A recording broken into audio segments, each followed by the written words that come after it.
بسم الله الرحمن الرحيم. الحمد لله رب العالمين،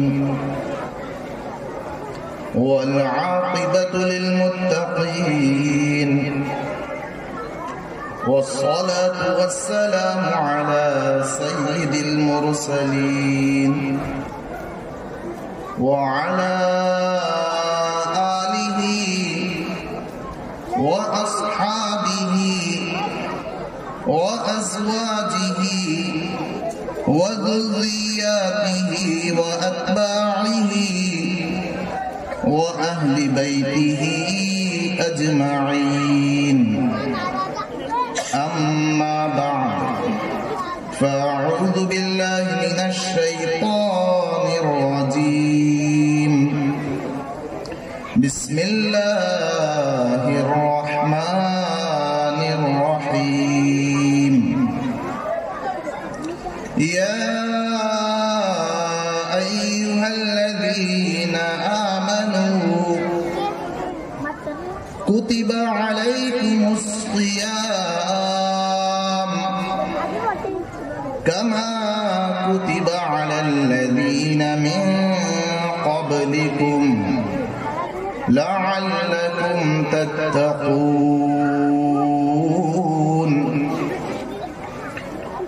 وقال تعالى في مقام آخر: يوم لا ينفع مال ولا بنون إلا من أتى الله بقلب سليم. وأخرج الإمام البخاري رحمه الله تعالى رحمة واسعة عن أبي هريرة رضي الله عنه قال: قال رسول الله صلى الله عليه وسلم: من صام رمضان إيمانا واحتسابا غفر له ما تقدم من ذنبه، ومن قام رمضان إيمانا واحتسابا غفر له ما تقدم من ذنبه، ومن قام ليلة القدر إيمانا واحتسابا غفر له ما تقدم من ذنبه، أو كما قال النبي صلى الله عليه وسلم: صدق الله العلي العظيم، وصدق رسوله النبي الكريم، ونحن على ذلك من الشاكرين والشاهدين، والحمد لله رب العالمين.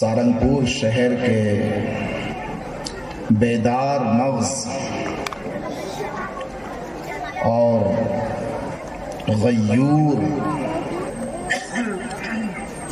مسلمانوں، پردہ نشین مائیں بہنیں، عزیز طلباء و طالبات، الحمدللہ عشاء کے بعد سے ہی بچوں اور بچیوں کے دلچسپ اور مرتب اور جامع پروگرام کو سماعت کرتے رہے ہیں اور ان کی تلاوت کلام اللہ، احادیث مبارکہ، ادعیہ معصورہ اور پورا نورانی قاعدہ سن کر بہت خوشی ہوئی۔ اللہ تبارک و تعالی سے دعا ہے کہ اللہ تعالی اس مکتب کو، مکتب کے تمام اساتذہ و ذمہ داران کو اور اس میں قربانی دینے والے تمام کے تمام ساتھیوں کو خوب ترقیات سے مالا مال فرمائے، اس مکتب کو اور دیگر تمام مکاتب کو نظر بد سے محفوظ فرمائے۔ یہ مولانا مفتی نعمان صاحب کے مکتب کی پہلی ڈیلیوری ہے۔ انہوں نے بتلایا کہ جون سے مکتب شروع ہوا تھا، یہ مارچ شروع ہو گیا، تب یہ 9 مہینے میں ولادت ہوتی ہے۔ تو یہ مولانا مفتی نعمان صاحب کے مکتب کی ولادت ہے، پہلی ڈیلیوری ان کے یہاں پر ہوئی ہے مکتب میں۔ اللہ کا فضل ہے کہ ڈھیر سارے بچے آواز کرتے کرتے آئے اور اپنی اپنی جگہوں پر تشریف لے گئے، اور آپ حضرات نے ولادت کے اس پرمسرت موقع پر انہیں انعامات سے بھی خوب نوازا ہے، اور یہ جو انعامات سے آپ نے نوازا اللہ تعالیٰ اس کو ضائع نہیں فرمائے گا۔ ابن ماجہ شریف میں ایک بڑی پیاری مختصر سی حدیث ہے، میدان محشر برپا ہوگا، اللہ تعالی ہم سب کے ساتھ خیر کا فیصلہ فرمائے۔ میدان محشر برپا ہوگا، جہنم میں جانے والے مسلمانوں کی لائنیں لگی ہوں گی، یصف اہل النار فی المحشر، جہنم میں جانے والے مسلمانوں کی لائنیں لگی ہوں گی، ان لائنوں کے سامنے سے ایک وہ مسلمان جس کی نیکی کی بنا پر یا اللہ کی رحمت کی بنا پر یا آقا علیہ الصلوۃ والسلام کی شفاعت اور سفارش کی بنا پر اس کے لیے جنت میں جانے کا فیصلہ ہو گیا ہوگا، وہ خوشی خوشی جنت میں جا رہا ہوگا، لائن میں سے آواز آئے گی، یا فلاں، او فلانے ذرا سن، اما تعرفونی، کیا تم مجھے نہیں پہچانتا، تو مجھے نہیں جانتا؟ وہ پیچھے مڑ کر دیکھے گا، تو کون؟ وہ کہے گا کہ ایک مرتبہ میں نے تجھے پینے کے لیے پانی دیا تھا۔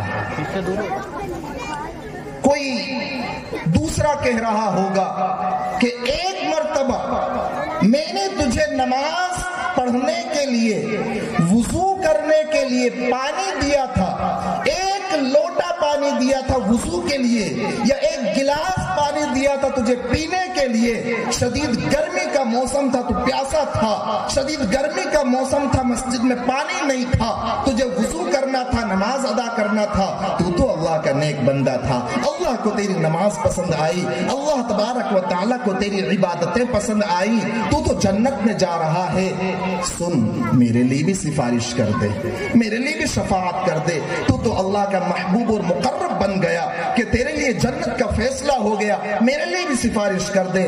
وہ بندہ جس نے ایک لوٹا پانی لیا تھا یا ایک گلاس پانی اس کا دیا ہوا پیا تھا، اللہ تبارک و تعالیٰ سے سفارش کرے گا کہ ہاں اے اللہ، اس بندے نے مجھے دنیا میں ایک گلاس پانی پلایا تھا، اس بندے نے مجھے دنیا کے اندر ایک لوٹا پانی دیا تھا، اے اللہ تو نے میرے لیے تو اپنی رحمت کے صدقے، آقا کی شفاعت کے صدقے میرے لیے جنت کا فیصلہ کر دیا ہے، اے اللہ اس کے لیے بھی جنت کا فیصلہ فرما دے۔ اللہ کی رحمت جوش میں آئے گی اور اللہ تبارک و تعالیٰ اس کی شفاعت کے نتیجے میں اس کے لیے بھی جنت کا فیصلہ فرمائے گا۔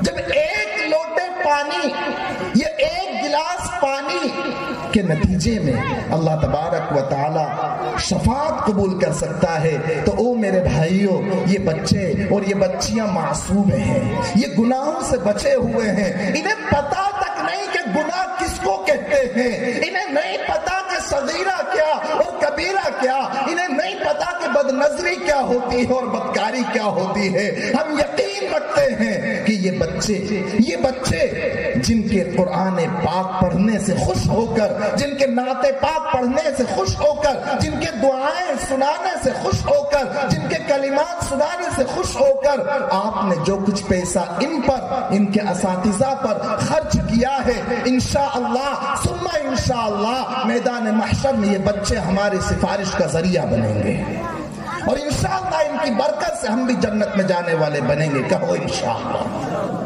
میرے بھائیو، یہ جو مکتب کے پروگرام ہوتے ہیں، یہ جو مدرسوں کے پروگرام ہوتے ہیں، یہ ایسے ویسے پروگرام نہیں ہوتے، بلکہ یہ ہمارے دلوں کے اندر ایمان کو گرمانے والے پروگرام ہوا کرتے ہیں، اس لیے کہ 24 گھنٹوں کی زندگی ہماری جو ہوتی ہے وہ دنیا کی فکر میں گزر رہی ہوتی ہے۔ صبح اٹھتے ہیں تو دنیا، شام کو گھر آتے ہیں تو دنیا، سو رہے ہوتے ہیں تو دنیا۔ کسی کہنے والے نے کیا ہی خوب کہا ہے، فکر دنیا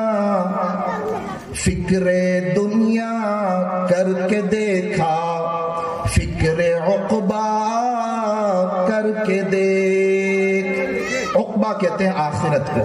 فکر دنیا کر کے دیکھا، فکر عقبہ کر کے دیکھ، فکر دنیا کر کے دیکھا، فکر عقبہ کر کے دیکھ، چھوڑ کر اب ذکر سارے، چھوڑ کر اب ذکر سارے، ذکر اللہ تو کر کے دیکھ، چھوڑ کر اب ذکر سارے، ذکر اللہ تو کر کے دیکھ، کون کس کے کام آیا، کون کس کا ہے ہوا، کون کس کے کام آیا، کون کس کا ہے ہوا، سب کو اپنا، سب کو اپنا، سب کو اپنا کر کے دیکھا، رب کو اپنا کر کے دیکھ، سب کو اپنا کر کے دیکھا، رب کو اپنا کر کے دیکھ، خواہشوں کے پیچھے پڑ کر، خواہشوں کے پیچھے پڑ کر اب ذرا کچھ سوچ لے، خواہشوں کے پیچھے پڑ کر اب ذرا کچھ سوچ لے، نفس کو راضی کر کے دیکھا، رب کو راضی کر کے دیکھ، نفس کو راضی کر کے دیکھا، رب کو راضی کر کے دیکھ۔ تو میرے بھائیو، یہ دنیا کی فکر میں، دنیا کی گندگی میں جو 24 گھنٹے ہم لگے رہتے ہیں، تو ان جلسوں میں آنے کے بعد ایمان جاگتا ہے، ایمان سلگتا ہے اور ایمان پھر اعمال پر کھڑے کرنے کے لیے تیار ہوتا ہے۔ میرے بھائیو، یہ رمضان مبارک بھی ہمارے سامنے آ رہا ہے۔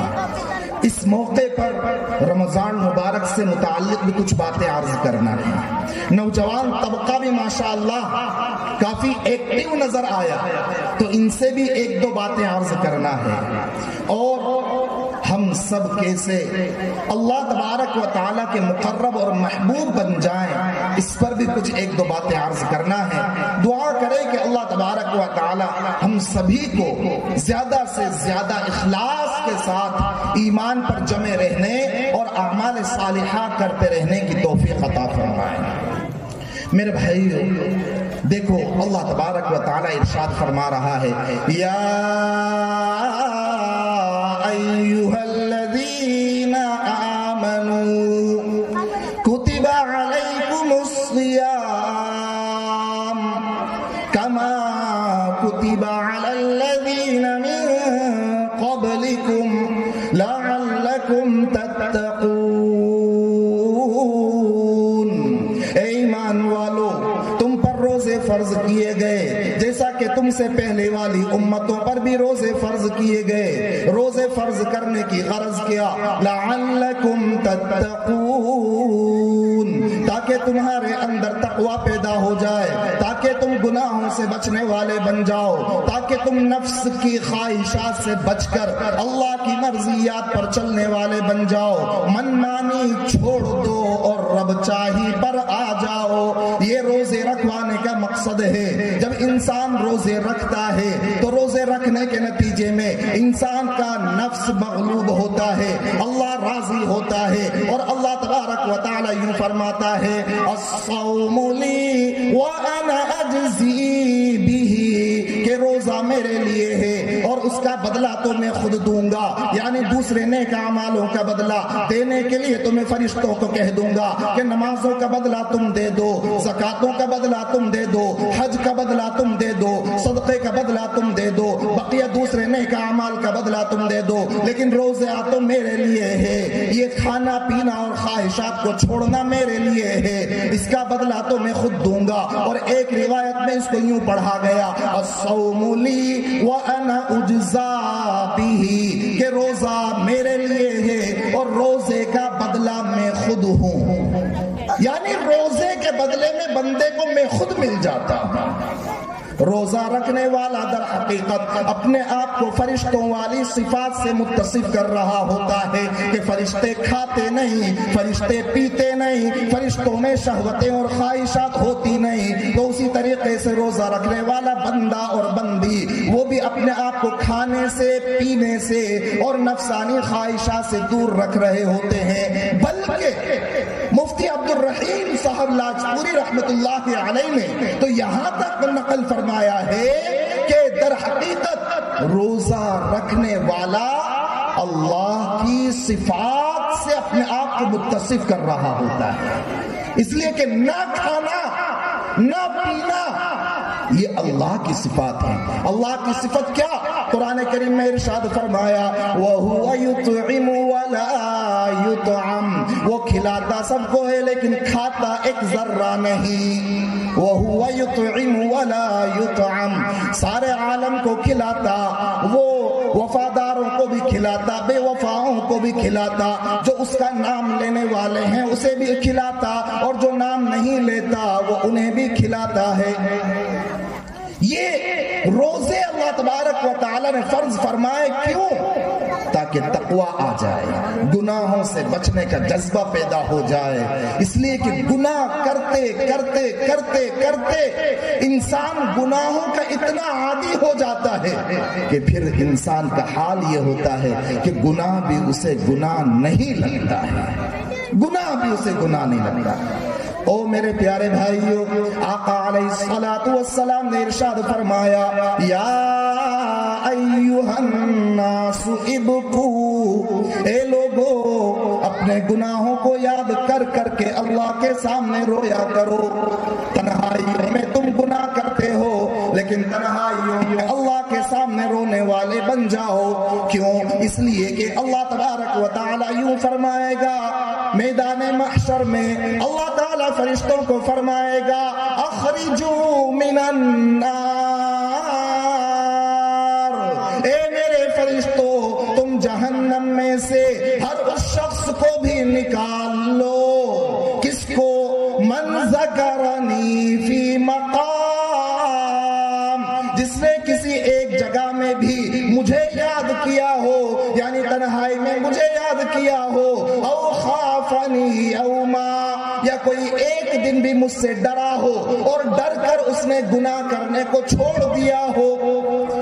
اسی لیے تو ملا علی قاری رحمت اللہ علیہ فرماتے کہ فضیل ابن عیاض رحمت اللہ علیہ نے بڑی حکیمانہ بات فرمائی. فضیل ابن عیاض رحمت اللہ علیہ نے فرمایا کہ اگر میں تم سے یہ سوال کروں کہ بتلاؤ ذرا تم کیا اللہ سے ڈرتے ہو تو کیا جواب دو گے؟ اگر تم لوگوں سے یہ سوال کیا جائے کہ بتلاؤ کیا اللہ سے ڈرتے ہو تو کیا جواب دو گے؟ فضیل ابن عیاض رحمت اللہ علیہ نے بڑی حکیمانہ بات فرمائی. فرمایا کہ اگر تم سے پوچھا جائے کہ کیا تم اللہ سے ڈرتے ہو تو اس کا جواب دینے کے بجائے خاموشی اختیار کر لینا، اس لیے کہ اس کا جواب خاموشی سب سے بہتر ہے. کیوں؟ اس لیے کہ اگر تم نے کہا کہ اللہ سے نہیں ڈرتا، اگر تم نے کہا کہ اللہ سے نہیں ڈرتا تو ایمان سے نکل جاؤ، کافر ہو جاؤ، ایمان سے خارج ہو جاؤ. اور اگر تم نے کہا کہ ہاں میں اللہ سے ڈرتا ہوں تو یہ جھوٹ ہوگا، اس لیے کہ اللہ کا ڈر تو وہ ہوتا ہے جو انسان کو گناہوں سے روک دیتا ہے. اللہ کا ڈر تو وہ ہوتا ہے جو انسان کو گناہوں سے روک دیتا ہے. او سہارنپور والوں تم ہی بتلاؤ اللہ سے ڈر کر کتنے گناہ چھوڑے اب تک؟ کتنا تنہائی میں جہاں گناہ کرنے کا موقع ملا تو اللہ سے ڈر کر کتنے گناہوں سے بچے. یاد رکھو او میرے نوجوان دوستو کہ جب کوئی نوجوان نوجوانی کی حالت میں خصوصی طور پر گناہ کرنے سے بچ جائے اللہ کے خوف کے خاطر، کسی اور وجہ سے نہیں، صرف اللہ کے خوف کی وجہ سے گناہ کرنا چھوڑ دے تو پھر اللہ تبارک و تعالی اسے ولایت کا درجہ عطا فرماتا ہے. اور یہ میں ویسے نہیں کہتا بلکہ حدیثوں کے حوالے سے بطور دلیل کے پیش کرتا ہوں کہ اللہ کے نبی صلی اللہ علیہ وسلم نے پچھلے لوگوں کا واقعہ بیان کرتے ہوئے آپ نے یوں ارشاد فرمایا کہ ایک نوجوان تھا، اس نے روپیے پیسے اکٹھے کیے، گناہ کرنے کے لیے سارے اسباب اس نے جمع کر لیے اور گناہ کرنے کے لیے مکمل طور پر تیار ہو گیا اور روپیے پیسے بھی اس نے دے دیے. اس موقع پر اس لڑکی نے جو اسی کی چچیری بہن بھی تھی، خوبصورت تھی، گناہ کرنے کا جذبہ دل میں پیدا ہو گیا. او میرے نوجوان دوستو، گناہ کا جذبہ جب کبھی دل کے اندر انگڑائی لے، اس واقعے کو تنہائی میں سوچ لینا، اللہ تبارک و تعالیٰ تمہیں انشاءاللہ ثم انشاءاللہ ولایت کا مرتبہ عطا فرما کر رہے گا. جب گناہ کرنے کے لیے وہ تیار ہو گیا، روپیے پیسے محنت کوشش کر کے کما کر کے اکٹھے کر کے جب اس نے لڑکی کو دے دیے، تنہائی میں ملنا چاہا، گناہ کرنے کے لیے تیار ہو گیا، اس وقت اس لڑکی نے کہا یا عبد اللہ اتق اللہ، او اللہ کے بندے اللہ سے ڈر، گناہ نہ کر، گناہ نہ کر، اگر خواہش پوری کرنا ہے تو نکاح کر. ہر ایک نوجوان کو کہتا ہوں، ہر ایک نوجوان کو کہتا ہوں کہ باپ کی کمائی کے چکر میں، عیش و عشرت کے چکر میں ادھر ادھر منہ مارنے سے بچو، اپنے آپ کو گناہوں سے بچاؤ. قسم خدا پاک کی اللہ تبارک و تعالیٰ تمہیں ولی بنا کر زندہ رکھے گا اور ولی بنا کر اپنے پاس بلائے گا. اور ولیوں کا حال یہ ہوگا کہ اللہ تبارک و تعالیٰ کے عرش کے سامنے نور کے منبر ہوں گے، ان پر نورانی جسم والے، نورانی چہروں والے ایسے نورانی لوگ بیٹھے ہوں گے جن پر انبیاء شہداء بھی رشک کر رہے ہوں گے. جب آقا سے پوچھا گیا کہ آقا ان کی صفات تو بیان کر دیجئے. آقا نے ان کی صفات بیان کرتے ہوئے فرمایا یہ وہ لوگ ہوں گے جو اللہ کے کلام کے خاطر آپس میں ایک دوسرے سے محبت کرنے والے ہوں گے. اخیر میں آقا علیہ الصلوۃ والسلام نے یہ آیت شریفہ تلاوت فرمائی الا ان اولیاء اللہ لا خوف علیہم ولا هم يحزنون الذین آمنوا وكانوا يتقون. یعنی یہ اللہ کے ولی ہوں گے. اللہ کے ولی کون؟ جن کا ایمان بھی مضبوط اور جن میں تقوی بھی موجود ہے. روزوں کا مقصد ہے لعلکم تتقون، تاکہ تمہارے اندر تقوی پیدا ہو جائے، یعنی کہ تم اللہ کے ولی بن جاؤ. اس بندے سے جب کہا گیا یا عبد اللہ اتق اللہ، او اللہ کے بندے اللہ کا تقوی اختیار کر، اللہ سے ڈرنے والا بن. کوئی اور چیز مانے نہیں تھی، صرف اللہ کے خوف کی وجہ سے اٹھ گیا، گناہ چھوڑ دیا، پیسے جو دیے تھے وہ چھوڑ دیے. نتیجہ کیا ہوا؟ جب غار میں بند ہوا، چٹان آ کر مڑکی، دروازہ بند ہو گیا غار کا، وہاں دعا کر رہا ہے او اللہ میں نے وہ تنہائی میں جبکہ گناہ کے سارے اسباب موجود تھے، تنہائی تھی، کمرہ تھا، دروازہ بند تھا، اس موقع پر گناہ سے میں بچا ہوں، صرف تیری رضامندی کے خاطر تجھے راضی کرنے کے لیے میں نے گناہ چھوڑا، تو اے اللہ اس چٹان کو ہٹا دے. اللہ تبارک و تعالیٰ نے اس کی دعا کو قبول کیا اور چٹان کو ہٹا دیا. او میرے نوجوان دوستو، یہ نوجوانی کے نشے میں چور ہو کر گناہ نہ کرو، گناہوں سے بچو، اس لیے کہ وہ اللہ جس نے آپ کو صحت دی، تندرستی دی، مال و دولت دیا اور یہ جوانی دی اور یہ ساری نعمتیں دی ہے، وہ اللہ چھیننے پر بھی قادر ہے. جس طرح اس نے یہ کہا ہے وَتُعِزُّ مَن تَشَاءُ، اسی طرح یہ بھی کہا ہے وَتُذِلُّ مَن تَشَاءُ. جس طرح اس نے یہ کہا ہے تُؤْتِي الْمُلْكَ مَن تَشَاءُ، اسی طرح یہ بھی کہا ہے وَتَنزِعُ الْمُلْكَ مِمَّن تَشَاءُ. اسی کو یوں کہا بوقت شام سورج سے حکومت چھین لیتا ہے. بوقت شام دن بھر سورج حکومت کر رہا ہوتا ہے، اچھوں کے پسینے چھڑا دیتا ہے، اچھوں کے کپڑے اتروا دیتا ہے، اچھوں کے پنکھے اور کولر اور ایسی آن کروا دیتا ہے. لیکن وہی سورج شام کا وقت آتا ہے تو شاعر کہتا ہے بوقت شام، اللہ تعالیٰ بوقت شام سورج سے حکومت چھین لیتا ہے. بوقت شام سورج سے حکومت چھین لیتا ہے. صبح میں ستاروں سے قیادت چھین لیتا ہے، صبح میں ستاروں سے قیادت چھین لیتا ہے. اے مالدار نوجوانوں، اے نوجوانی کے نشے میں چور نوجوانوں، سنو، قرینے سیکھ لو اس کی زمین پر چلنے پھرنے کے. قرینے سیکھ لو اس کی زمین پر چلنے پھرنے کے. تکبر کرنے والوں سے وہ دولت چھین لیتا ہے، تکبر کرنے والوں سے وہ دولت چھین لیتا ہے. اور قدر کر لو روٹی کے ان چند نوالوں کی. ماں باپ بڑی محنت مشقت سے، باپ بڑی مشقت سے پسینہ بہا کر کما کر لایا ہوتا ہے.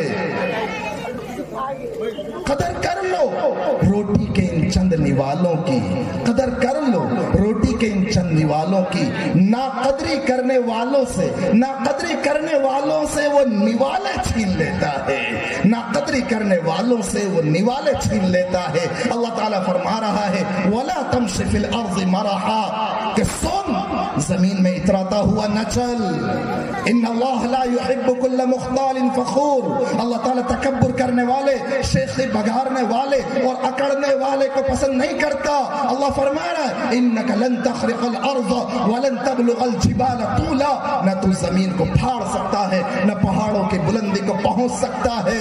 اترانا اللہ کو پسند نہیں ہے. یہ اتراتے ہوئے باتیں نہ کر. ولا تصعر خدك للناس. یہ اتراتے ہوئے اور منہ کو پھلاتے ہوئے لوگوں سے باتیں نہ کر. اے نوجوان ذرا یہ تو سوچ لے کہ انجام کیا ہے. من تراب علی تراب الی تراب.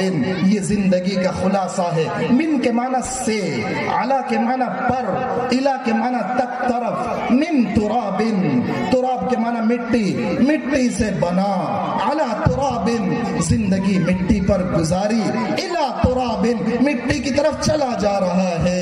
یہ میری اور آپ کی زندگی کا خلاصہ ہے. او نوجوان دوستو، یہ جو ماں باپ ہیں، ان ماں باپ کی قدر کرنے والے بنو. اپنے معاشرے میں سدھار لاؤ. ان مکاتب میں یہی سکھایا جاتا ہے کہ ماں باپ کو اف تک نہ کہو. ان مکاتب میں یہی سکھایا جاتا ہے کہ ماں باپ کو جھڑکو مت، نرم آواز میں بات کرو. ان کے سامنے تواضع سے پیش آؤ. قرابت داروں کے، رشتہ داروں کے حق ادا کرو. یہ سکھایا جاتا ہے. اللہ کے رسول صلی اللہ علیہ وسلم کے پاس ایک بیٹا اپنے باپ کی شکایت لے کر پہنچا. دیکھو توجہ سے بات سنو. ایک بیٹا اپنے باپ کی شکایت لے کر پہنچا آقا علیہ الصلوۃ والسلام کے پاس. کیا کہا؟ جا کر کہا کہ محنت کر کے روپیہ پیسہ میں کماتا ہوں اور میرا باپ میرا پیسہ لے لیتا ہے. ایک بیٹے نے جا کر آقا علیہ الصلوۃ والسلام کے دربار میں یہ شکایت رکھی. اے نوجوان دوستو، جن کے ماں باپ زندہ ہیں، دل کے کانوں سے سنو اور ماں باپ کو ستانا بند کرو. ماں باپ کے فرمانبردار بن کر زندگی گزارنے والے بنو. راتوں کو جلدی سونے والے اور صبح میں جلدی اٹھنے والے بنو. دیکھو یہ ایک بیٹا اپنے باپ کی شکایت لے کر آقا علیہ الصلوۃ والسلام کے پاس جا رہا ہے اور کہہ رہا ہے کہ کماتا میں ہوں، پسینہ بہاتا میں ہوں، پریشان ہوتا میں ہوں، اپنے آپ کو میں لگاتا ہوں کام کاج میں اور میرا باپ وہ میرا پیسہ لے لیتا ہے. آقا علیہ الصلوۃ والسلام نے کہا جاؤ اپنے ابا کو بلا کر لاؤ. آقا کے یہاں عدل و انصاف تھا. آقا نے فرمایا جاؤ بلا کر لاؤ اپنے ابا کو. وہ بلانے کے لیے ادھر گیا، وہ بلانے کے لیے ادھر گیا. ادھر جبرائیل آئے. بیٹا شکایت کر کے بلانے گیا ابا کو. ادھر جبرائیل آئے اور جبرائیل نے آ کر کہا کہ اللہ تبارک و تعالی آپ کی خدمت میں سلام پیش کر رہا ہے. اور سلام پیش کرنے کے بعد فرما رہا ہے کہ جب وہ بیٹا اپنے باپ کو لے کر آئے تو اس باپ سے پوچھنا کہ وہ باتیں کیا ہیں جو باتیں ابھی خود آپ کے دل کے اندر آئی تھی، خود آپ کے کانوں نے بھی نہیں سنا، زبان پر بھی وہ باتیں نہیں آئی. کہ بیٹا ادھر شکایت کرنے آیا تو باپ کے دل پر کیا گزری. بیٹا ادھر پیسے دینے میں ناٹک کرتا ہے تو باپ کے دل پر کیا گزری. تو ادھر بیٹا باپ کو بلانے گیا، ادھر جبرائیل تشریف لائے اور آ کر کہا کہ اللہ تبارک و تعالی آپ کو سلام پیش کر رہا ہے. اور سلام پیش کرنے کے بعد وہ فرما رہا ہے کہ جب وہ بڑے میاں کو لے کر آئے تو ان بڑے میاں سے پوچھنا کہ وہ بات کیا ہے جو ابھی خود آپ کی زبان پر بھی نہیں آئی، ابھی خود آپ کے کانوں نے بھی نہیں سنا. دوسرے کے کانوں کا سننا تو بہت دور کی بات ہے. چنانچہ وہ بیٹا اپنے ابا کو بلا کر لایا. آقا علیہ الصلوۃ والسلام کی بارگاہ اقدس میں بیٹا بھی موجود، باپ بھی موجود، مقدمہ پیش کیا جا رہا ہے. آقا علیہ الصلوۃ والسلام نے باپ سے پوچھا کیا بات ہے، آپ کا بیٹا آپ کی شکایت لے کر آیا ہے، کیا آپ اس کا مال ہڑپ لینا چاہتے ہو؟ وہ باپ کی آنکھوں میں آنسو تھے، دل پھٹ رہا تھا، کلیجہ منہ کو آ رہا تھا. وہ باپ نے لڑکھڑاتی زبان سے کہا کہ میرے بیٹے سے پوچھو اگر میں اس کی کمائی لیتا ہوں تو خرچ کہاں کرتا ہوں، یا تو اس کی پھوپھی پر خرچ کرتا ہوں، یا اس کی خالہ پر خرچ کرتا ہوں، یا خود اپنی بوڑھی ذات پر خرچ کرتا ہوں، اس کے علاوہ کہیں اور خرچ کرتا ہوں تو خود اسی سے پوچھ لیجئے. آقا علیہ الصلوۃ والسلام سمجھ گئے اور آقا نے فرمایا بس کافی ہے، میں سمجھ گیا۔ اب یہ بتلائیے کہ وہ بات کون سی ہے جو آپ کے دل میں آئی تھی، ابھی آپ کی زبان پر بھی نہیں آئی تھی اور خود آپ کے کانوں نے بھی نہیں سنا، وہ بات کیا ہے؟ وہ بوڑھا باپ وہ کہنے لگا کہ قسم خدا پاک کی، اللہ تبارک و تعالی ہر ایک موقع پر آپ پر ہمارے ایمان اور یقین میں اضافہ کرتا چلا جاتا ہے۔ یقیناً میں نے کچھ باتیں اپنے دل میں کہی تھی اور خود میرے کانوں نے بھی ان کو ابھی نہیں سنا تھا، ہاں میں نے کہی ضرور تھی۔ آقا نے فرمایا کہ کہیے، اب میں سننا چاہتا ہوں کیا منظر رہا ہوگا وہ، جبکہ ایک طرف بیٹا ہے اور دوسری طرف بوڑھا باپ اپنی لڑکھڑاتی زبان سے ہچکیاں کھاتے ہوئے نم آنکھوں سے، اشکبار آنکھوں سے آقا علیہ الصلوۃ والسلام کے ساتھ یوں کہہ رہے تھے، غزوتک مولودا ومنتک یافعا تعل بما اجنی علیک وتنہل اذا لیلۃ ضافتک بالسقم لم ابت لسقمک الا ساہرا اتململ کأنی انا المطروق دونک بالذی طرقت به دونی فعینی تحمل تخاف الردى نفسی علیک وانہا لتعلم ان الموت وقت مؤجل۔ کیا انداز رہا ہوگا، کہنے لگے غزوتک مولودا ومنتک یافعا تعل بما اجنی علیک وتنہل۔ جب سے میں نے شادی کی، شادی کرنے کے بعد اس کا علوق ہوا، یہ اپنی ماں کے شکم میں رہا، وہ ماں کے شکم میں رہنے کے بعد یہ دنیا میں آیا، تب سے میں نوجوان تھا، ہٹا کٹا تھا، پسینہ بہایا کرتا تھا، دن رات ایک کیا کرتا تھا، نہ دن دیکھا نہ رات کو رات سمجھا، پسینہ بہاتا رہا، قوت بازو سے کماتا رہا، کھانے کا، خوراک کا، علاج کا، معالجے کا سارا انتظام میری کمائی سے ہوتا رہا۔ اور جب کبھی کسی رات یہ بیمار پڑ گیا، ارے بیمار کیا پڑ گیا، بلکہ لفظ کا ترجمہ کر کے بتلاؤں کہ بیماری نے اسے اپنا مہمان بنا لیا، تو رات میں نے گزاری تو اس طرح گزاری جیسے مجھے سانپ اور بچھوؤں نے ڈس لیا ہو، ڈنک پر ڈنک مارے ہو کہ تڑپتے میں نے راتیں گزاری۔ ایسا لگ رہا تھا کہ بیماری اس کو نہیں آئی ہے، بیمار میں پڑا ہوں۔ ایسا لگ رہا تھا کہ یہ اب یا تب پتہ نہیں صبح ہوتی یا نہیں ہوتی، یہ مر جائے گا۔ حالانکہ مجھے یقین تھا کہ موت کا بھی ایک وقت مقرر ہے، لیکن جب یہی دودھ پیتا بچہ اپنی ماں کے گود سے چلنے پھرنے لگا، ذرا ہاتھ پاؤں میں قوت طاقت آئی، چلنے پھرنے دوڑنے بھاگنے لگا، کھیلنے کودنے لگا، جوان ہو گیا۔ فلما بلغت السن والغایۃ التي مضى الیہا ما كنت فیک اؤمل جعلت جزائی غلظة وفظاظة كأنك انت المنعم المتفضل فلیتك اذ لم ترع حق ابوتی فعلت كما الجار المصاحب يفعل فأوليتني حق الجوار ولم تكن علي بمال دون مالك تبخل۔ جب تو اے میرے بچے شکایت لے کر آیا ہے تو میری، فلما بلغت السن والغایۃ التي، جب تو اس عمر کو، اس نوجوانی کو پہنچ گیا، اور دوسری طرح سے پڑھا گیا فلما بلغت السن والغایۃ التي، میں اس عمر کو پہنچ گیا کہ میرے ہاتھ پاؤں میں جھریاں پڑ گئی، میرا چہرہ پیلا پڑ گیا، ہاتھ پاؤں کانپنے لگے، وہ قوت طاقت باقی نہ رہی۔ تو نے میرا بدلہ سخت زبانی اور سنگ دلی سے دیا، دل بھی تیرا سخت ہو گیا، زبان بھی تیری سخت ہو گئی۔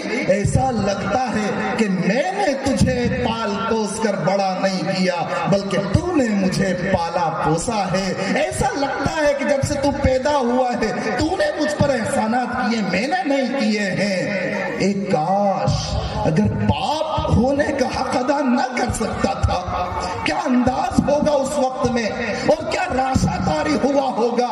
ایک کاش تو میرے باپ ہونے کا حق ادا نہ کر سکتا تھا تو ویسا تو بدلہ دیتا، ویسا تو بدلہ دیتا جیسا کہ کوئی شریف پڑوسی کو بدلہ دیا کرتا ہے، کہ پڑوسی کا بھی پڑوسی پر حق ہوا کرتا ہے۔ کاش اتنا ہی مال مجھ پر خرچ کر دیا ہوتا کہ مجھے لینے کی ضرورت پیش نہ آتی اور تو شکایت لے کر یہاں نہ آتا۔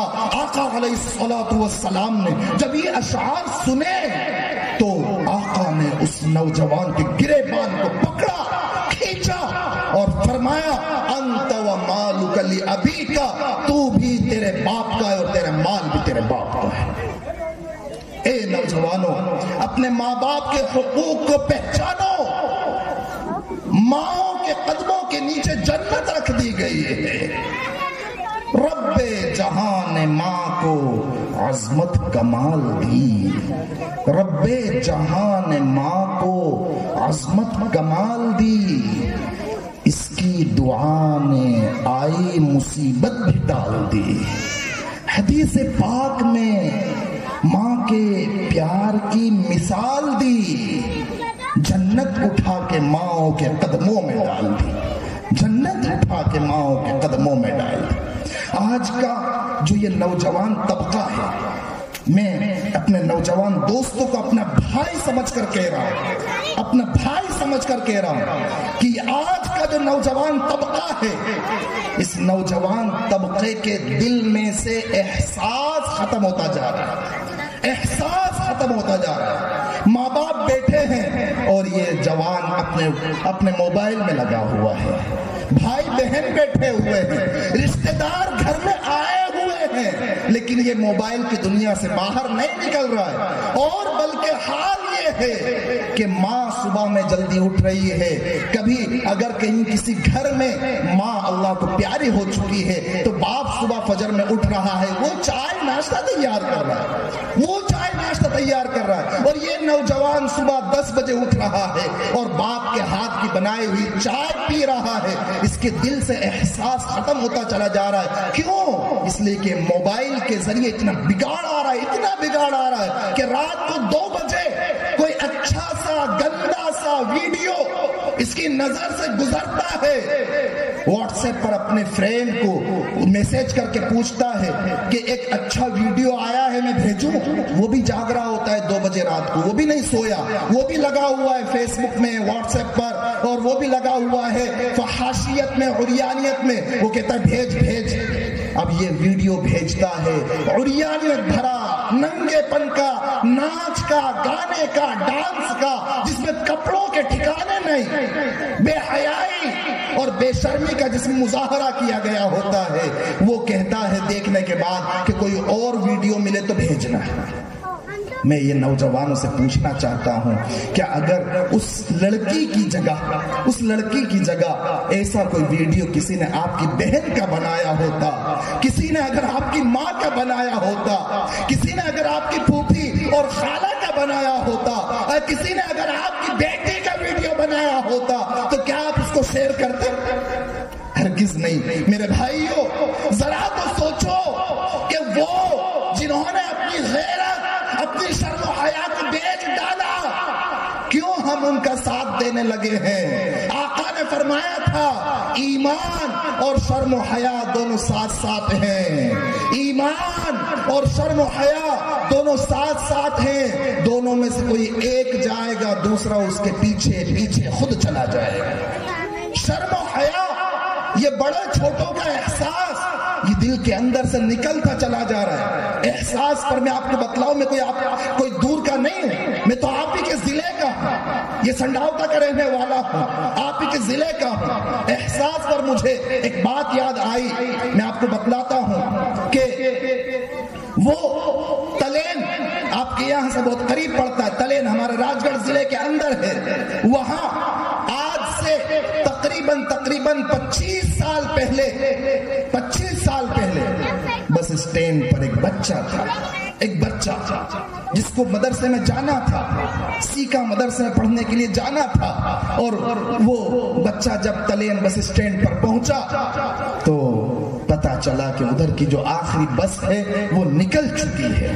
بس اسٹینڈ پر وہ بچہ کھڑا ہے، عمر اس کی 13 سال کی عمر اس بچے کی، اور وہ بچہ ہاتھ میں جھولا لیے ہوئے ماں باپ سے دور، اجنبی قصبہ، اجنبی بس اسٹینڈ، اجنبی لوگ، نہ کوئی گھر بار، نہ رشتہ دار، نہ کوئی جان پہچان، کچھ نہیں۔ وہ بس اسٹینڈ پر رو رہا ہے کہ اب تو گھر جانے کے لیے بھی کوئی بس نہیں بچی اور مدرسہ جانے کے لیے بھی کوئی بس نہیں بچی۔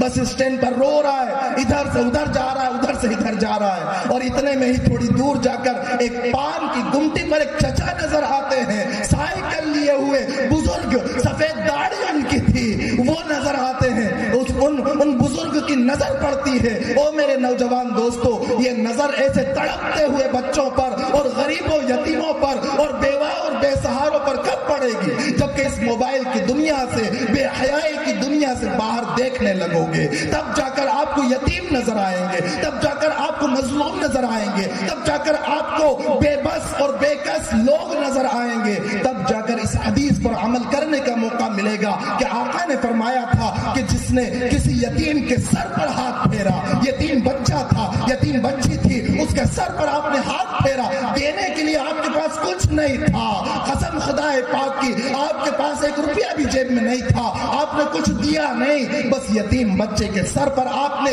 ہاتھ پھیر دیا۔ آقا فرماتے کہ جتنے بالوں پر اس کا ہاتھ پھرے گا، ہر ایک بال کے بدلے اللہ تعالیٰ کئی نیکیاں نامہ اعمال میں لکھوا دے گا۔ ایسے لوگ آپ کو نظر آئیں گے۔ مجھ سے خود واقعہ بیان کیا ایک بیان کرنے والے بزرگ بابا نے، جن کا انتقال ہو چکا، جب میں سیند ہوا تھا اور وہاں پر مہاراشٹر کے رہنے والے تھے، وہ کہنے لگے او میرے نوجوان دوستو، اپنی اس نوجوانی کو کام میں لاؤ، ایکٹیو رہو، سوشل ورکر بن کر رہو، خدمت گزار بن کر رہو، سہارا بن کر رہو۔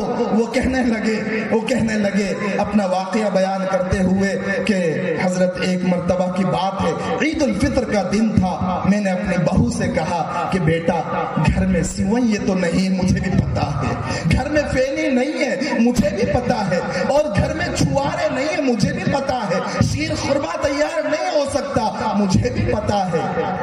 بیٹا ایک کام کرو کہ شکر ہوگی، گھر کے اندر شکر رکھی ہوگی، پانی میں چائے اور شکر ڈال کر چائے بنا لو کہ یہی ہماری میٹھی عید ہو جائے گی۔ وہ بہو نے کہا ابا اگر شکر ہوتی تو میں چائے بنا لیتی، گھر میں شکر بھی نہیں ہے۔ او میرے نوجوان دوستو، ایسے گھرانے موجود ہیں جو اپنا ہاتھ لوگوں کے سامنے نہیں پھیلاتے۔ یحسبہم الجاہل اغنیاء من التعفف، ہاتھ نہ پھیلانے کی وجہ سے ناواقف انہیں مالدار سمجھ رہا ہوتا ہے، لوگوں سے چمٹ کر نہیں مانگ رہے ہوتے ہیں۔ تو وہ بچہ تلین بس اسٹینڈ پر رو رہا، روتے ایک بزرگ باوا کی نظر پڑی جو سائیکل پر سوار تھے، پان کی گمٹی پر کچھ لینے آئے تھے۔ انہوں نے جو دیکھا کہ ایک بچہ تقریباً 13-14 سال کا، اور اس کے ہاتھ میں ایک جھولا ہے، لگتا ہے پرائے گاؤں کا ہے، کہیں اس کو جانا ہے، لیکن اس کے ساتھ کوئی نہیں ہے، پریشان ہے۔ انہوں نے پوچھا بیٹے کیا بات ہے، کیا حال ہے، کیا معاملہ ہے؟ اس بچے نے بتایا میں گاؤں سے آیا ہوں، مدرسہ جانا ہے، لیکن اب نہ ادھر جانے کی بس ہے نہ ادھر جانے کے لیے بس ہے۔ ان بزرگ نے اس بچے کو اپنی سائیکل پر سوار کیا، اپنے گھر لے گئے، شام کو گھر پر کھانا کھلایا، مغرب اور عشاء کی نمازیں گھر پر پڑھوائی، اور صبح میں کھانا کھلا کر اس بچے کو رات میں بہترین قیام کروا کر، اور صبح کو پھر انہوں نے بس میں سوار کرایا اور کرایہ دیا۔ جانتے ہو بچہ کون ہے؟ وہ بچہ کوئی اور نہیں، وہ یہی بچہ ہے جو آپ کے سامنے بول رہا ہے، وہ یہی بچہ ہے۔ احساس ہماری زندگی زندگیوں سے ختم ہوتا چلا جا رہا ہے. ماں کو ماں نہیں سمجھ رہے, باپ کو باپ نہیں سمجھ رہے, بھائی کو بھائی نہیں سمجھ رہے, چچا کو چچا نہیں سمجھ رہے, تایا کو تایا نہیں سمجھ رہے, پڑوسیوں کو پڑوسی نہیں سمجھ رہے, برادران وطن تک کے حقوق ادا نہیں کر رہے. احساس ختم ہوتا چلا جا رہا ہے. ہر ایک اپنی دھن میں مگن ہے. 2 بجے رات کو 3 بجے رات کو سوتا ہے, 11 بجے 12 بجے دن کو اٹھتا ہے. کہاں سے زندگی میں برکتیں ہوں گی اور کہاں سے گھروں میں چین سکون اطمینان آئے گا؟ میرے بھائیوں, اے نوجوان دوستو, اللہ تعالیٰ نے آپ کو یہ جو تندرستی دی ہے, جوانی دی ہے, ہمت دی ہے, قوت دی ہے, یہ تندرستی عطا کی ہے, اس کی قدر کرو, سہارا بنو, ماں باپ کی دعائیں لینے والے بنو. سونے سے پہلے 5 منٹ کے لیے ماں باپ کے سرہانے بیٹھو, ماں باپ کے سرہانے بیٹھو, پائیں بھی بیٹھو, تھوڑے سے پاؤں دبا دو, تھوڑے سے پاؤں دبا دو, ان کے سر میں تیل لگا دو. خدا پاک کی قسم ان کے دلوں سے وہ دعائیں نکلیں گی کہ آپ نے دنیا میں پریشان ہو گئے. خدا پاک کی قسم اللہ تبارک و تعالیٰ پھر وہ عزتیں اور وہ بلندیاں عطا کرے گا کہ لوگ دیکھتے رہ جائیں گے. لوگ پوچھیں گے کہ یہ عزتیں اتنی آپ کو کہاں سے ملتی, ورنہ آپ 500 کے نہیں 10 ہزار کے تعویذ پر تعویذ کرواتے رہو, لیکن مسائل حل ہونے کے نہیں ہیں, رکاوٹیں دور ہونے کی نہیں ہے, زندگی میں چین سکون آنے والا نہیں ہے. میرے بھائیو, یہ اہم ترین چیز ہے جس کو اللہ تعالیٰ ایک لفظ تقوی میں بیان کرنا چاہتا ہے. گناہوں سے بچنے والے بن جاؤ. قصیدہ بردہ میں بڑا پیارا شعر ہے, النفس كالطفل ان تهمله شب على حب الرضاع وان تفطمه ينفطم. یہ جو نفس ہے, گناہوں کے جذبات, خیالات جس میں آ رہے ہوتے ہیں, یہ نفس دودھ پیتے بچے کی طرح ہوتا ہے. دودھ پیتا بچہ ہوتا ہے. یہ دودھ پلانے کے زمانے میں ماں باپ کتنی مشقت سے گزرتے ہیں, یہ ماں باپ ہی جانتے ہیں. یہ نفس دودھ پیتا بچہ ہے. 2 سال میں دودھ چھڑانا ہوتا ہے, 2 سال میں دودھ چھڑانا ہوتا ہے. لیکن جب دودھ چھڑانے کی نوبت آتی ہے تو بچہ آسانی سے دودھ نہیں چھوڑتا, بلکہ روتا ہے, چلاتا ہے, بلبلاتا ہے, نیندیں خراب کرتا ہے, ماں باپ کو بھی جگاتا ہے. کبھی باپ ادھر لیے ہوئے ہیں, کبھی ادھر تھپ تھپا رہا ہے, لوریاں سنا رہا ہے, ماں اپنی گود میں لے کر بیٹھی ہے, اسے دودھ چھڑوانا ہے. کیوں؟ اس لیے کہ اگر دودھ نہیں چھڑایا جائے گا تو اس میں پھر روٹی اور بوٹی کھانے اور ہضم کرنے کی صلاحیت پیدا نہیں ہو پائے گی. دودھ چھڑانا ہوتا ہے, دودھ چھڑوانا ہے, لیکن ویسے ہی نہیں چھوڑتا, کئی راتیں قربان کرنا پڑتی ہیں. قصیدہ بردہ میں کہا جا رہا ہے کہ یہ جو نفس ہے یہ بھی دودھ پیتے بچے کی طرح ہے. اس نفس کو چاٹ لگا ہوا ہے گناہوں کا, جیسے وہ دودھ پیتے بچے کو چاٹ لگا ہوا ہے دودھ کا. وہ آسانی سے دودھ نہیں چھوڑتا, یہ نفس بھی آسانی سے گناہ چھوڑنے والا نہیں ہے.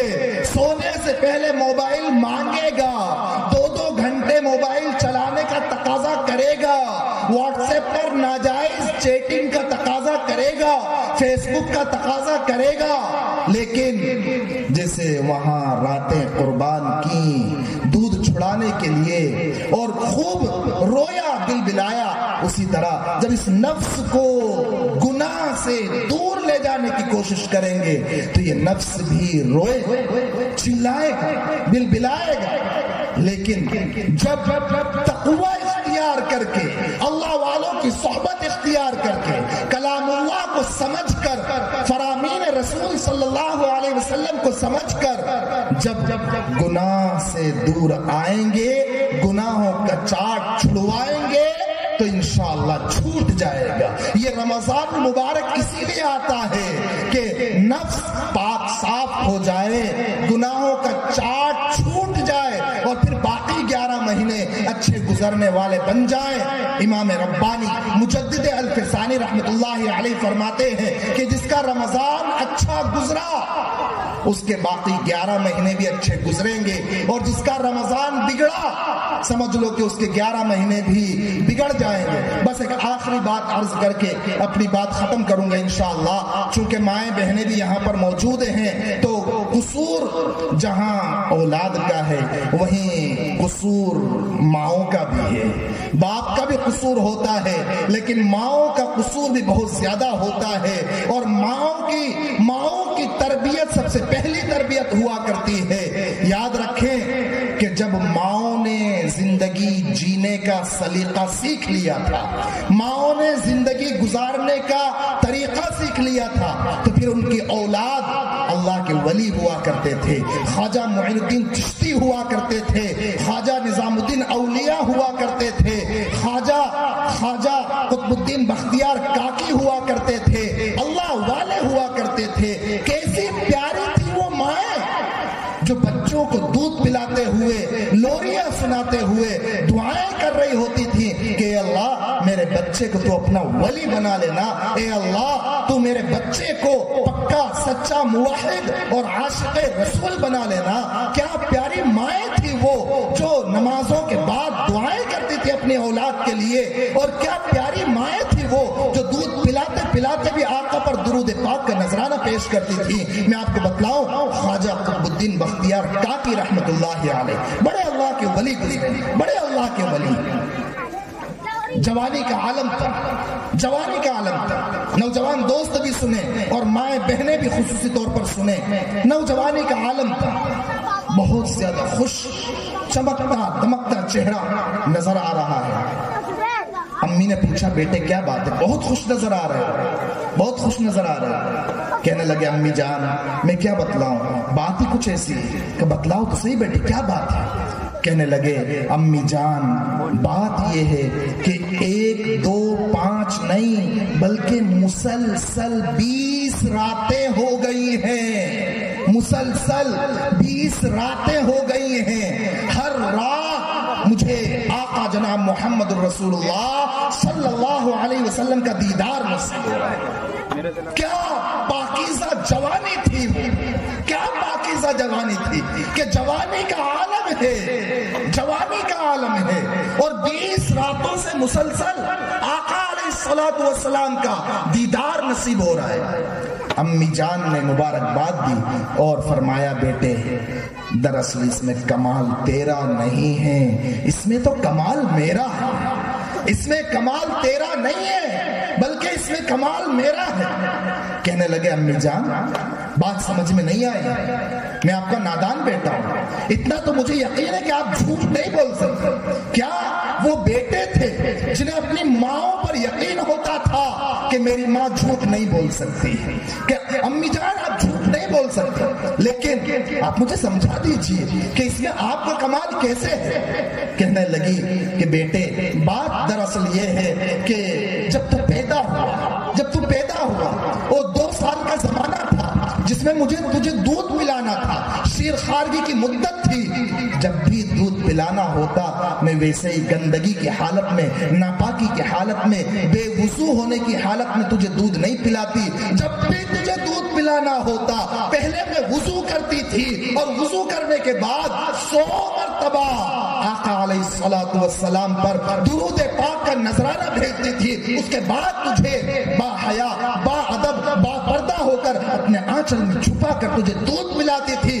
تجھے میں نے صرف دودھ نہیں پلایا بلکہ دودھ کے ہر قطرے کے ساتھ آقا علیہ الصلوۃ والسلام کی محبت اور آقا کا عشق پلایا ہے، جس کا یہ نتیجہ ہے کہ 20 راتوں سے مسلسل تجھے آقا علیہ الصلوۃ والسلام کا دیدار ہو رہا ہے۔ کیا مبارک مائیں تھی وہ، کیا مقدس ہستیاں تھی وہ، گھر کا کام کر رہی ہوتی تھی، جھاڑو لگا رہی ہوتی تھی، اللہ کا ذکر کر رہی ہوتی تھی، کپڑے دھو رہی ہوتی تھی، استغفار ان کی زبانوں پر ہوا کرتا تھا، گھر میں پوچھے لگا رہی ہوتی تھی، سبحان اللہ الحمدللہ سے وہ رطب اللسان ہوا کرتی تھی۔ کیا مقدس ہستیاں تھی وہ کہ تنہائیوں میں اللہ کے سامنے رو رہی ہوتی تھی، کیا مقدس ہستیاں تھی وہ جو ایک ہفتے میں قرآن پاک مکمل کر لیا کرتی تھی۔ ان سب گھر کے کام کاج کے ساتھ ساتھ اب سب سے زیادہ شاید پاکیزہ وہ ماں سمجھی جائے کہ جو دودھ پلاتے ہوئے گالیاں کسی کو نہ بکے، دودھ پلاتے ہوئے غیبت چغلی کسی کی نہ کرے، ہاں ایئر فون کان میں لگا کر گانے دیکھ رہی ہو، شاید اس کو پاکیزہ سمجھا جا رہا ہو۔ میری مائیں بہنیں دل کے کانوں سے سنیں اور دل پر لکھے کہ یہ کانوں کے ذریعے دلوں میں گندگی کو جب لے جاؤ گی تو یقین مانیے کہ الغناء ينبت النفاق فی القلب کما ينبت الماء الزرع، جس طرح پانی کھیتی کو اگاتا ہے اسی طرح یہ گانا، یہ باجا، یہ ناچ، یہ موسیقی، یہ ڈانس، یہ چیزیں دل میں نفاق اگایا کرتا ہے، پکا سچا ایمان باقی نہیں رہ سکتا۔ اس لیے ماؤں بہنوں سے بہت ادب کے ساتھ یہ گزارش کروں گا کہ اپنے مقام کو سمجھو کہ جنت آپ کے قدموں کے نیچے ہے، اپنے مقام کو سمجھو کہ اگر آپ بیٹیاں ہو تو اپنے باپ کے لیے جہنم سے حفاظت کا ذریعہ ہو، اپنے مقام کو سمجھو کہ اگر آپ بہنیں ہو تو اپنے بھائیوں کے لیے عزت اور ناموس اور احترام کا ذریعہ ہو، اگر آپ بیویاں ہو تو اپنے شوہروں کی رفیق حیات، شریک حیات، ان کی سکھ دکھ کی ساتھی، غمخوار اور غم گسار ہو۔ ذرا تو اپنے مرتبے کو سمجھو، اپنے گھروں کو جنت کا نمونہ سمجھو، تو پھر آپ کی دعائیں جب ہوں گی، آپ کی تلاوتیں جب ہوں گی، یہ رمضان کے آخری عشرے کا جب آپ کی طرف سے اعتکاف ہوگا تو یہ مردوں کے اندر بھی اللہ تعالیٰ اتفاق اور اتحاد نصیب فرمائے گا، اختلاف سے، انتشار سے انہیں بچائے گا، انہیں شیطان کا چمچہ بننے سے اللہ بچائے گا، اللہ پھر انہیں اپنا فرما بردار بنائے گا۔ مردوں کے اندر اختلاف، انتشار، اتنا اختلاف، اتنا انتشار کہ پڑوسی ہے پڑوسی سے نہیں بولتا، بھائی ہے بھائی سے نہیں بولتا، چچا ہے وہ تایا سے نہیں بولتا، ایک چچا بھتیجے آپس میں نہیں بولتے، ماموں بھانجے آپس میں نہیں بولتے، بلکہ اب تو حال یہ ہو گیا کہ بیٹا ہے باپ سے نہیں بولتا اور بیٹی ہے تو ماں سے نہیں بولتی۔ حال یہ ہو گیا ہے، اختلاف اور انتشار اور ترک تعلق اتنا پھیل گیا۔ یاد رکھو سہارنپور والوں، اللہ کے نبی آقا جناب محمد الرسول اللہ صلی اللہ علیہ وسلم نے ارشاد فرمایا تھا کہ مسلمان کا بھائی ہے، اس پر ظلم نہیں کر سکتا، بے یار و مددگاروں سے نہیں چھوڑ سکتا، اس کو وہ ظالموں کے حوالے نہیں کر سکتا۔